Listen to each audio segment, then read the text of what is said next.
انسان جب کوئی اچھی بات سنتا ہے تو انسان کی فطرت ہے کہ وہ آگے منتقل کرتا ہے. آج کل وہ شیئر کر دیتے ہیں نا، جو بات آئے تو آپ اس کو آگے بڑھاتے ہیں، دوستوں میں شیئر کر دیتے ہیں. تو یہ انسان کی فطرت سے افواہیں بھی اس لیے پھیلتی ہیں کہ جو بھی بات آپ سنتے ہیں فوری آپ کی کوشش ہوتی ہے کہ یہ سب سے پہلے دوستوں کو میں ہی بتاؤں. تو یہ انسانی فطرت ہے. تو جب افواہ اور ایسی چیز، کوئی غم کی خبر بھی ہو، کسی کی وفات کی خبر بھی ہو، تو اس وقت بھی انسان کی فطرت، سست سے سست آدمی بھی پھر جلدی جلدی فون کرتا ہے، آگے بڑھاتا ہے کہ فلاں سے ایک فوت ہو گیا.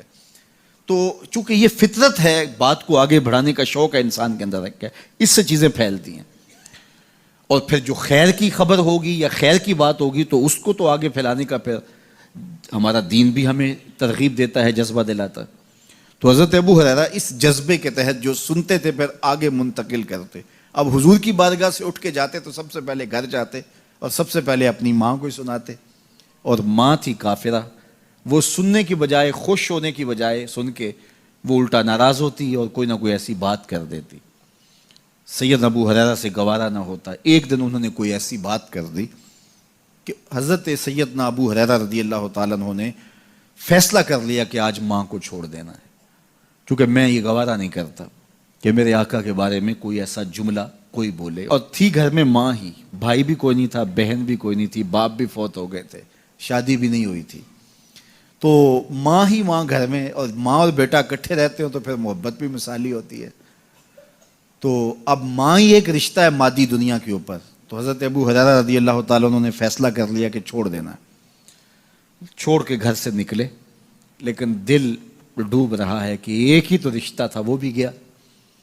افسردہ ہے، حضور کی خدمت میں پہنچے. دل و قلب و نگاہ کے مرشد اولین نے ابو ہریرہ کی اداسی دیکھی تو فرمایا ابو ہریرہ کیا بات ہے؟ تو حضرت ابو ہریرہ جس طرح بندہ پھٹ نہیں پڑتا، تو عرض کی حضور میری ماں کی ہدایت کی دعا کر دیجئے.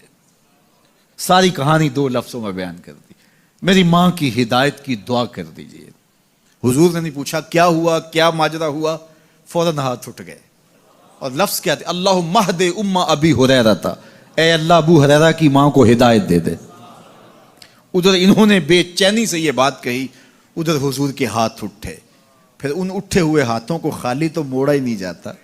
اجابت کا صحرا، عنایت کا جوڑا، دلہن بن کے نکلی دعائے محمد صلی اللہ علیہ وسلم. تو حضور علیہ السلام نے ہاتھ اٹھا دی، حضرت ابو ہریرہ نے دوڑ لگا دی.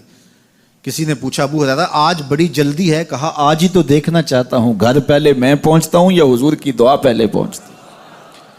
جا کے دروازے کو دستک دی، اندر پانی کے کھنکنے کی آواز آ رہی تھی جس طرح کوئی غسل کر رہا ہو. آواز دی تو آواز آئی، بیٹا ابو ہریرہ ٹھہرو، میں بھی آئی. کہا لہجے سے سمجھ گیا اس میں محمد عربی کی دعا بول رہی ہے. تھوڑی دیر کے بعد میری ماں آئی، تازہ آثار وضو سے اور غسل کی وجہ سے ان کے جو ہے وہ بالوں سے قطرے ٹپک رہے تھے اور لبوں پر میرے حضور کا کلمہ جاری تھا. اللہ اکبر. سیدنا ابو ہریرہ تیرے مقدر پہ قربان.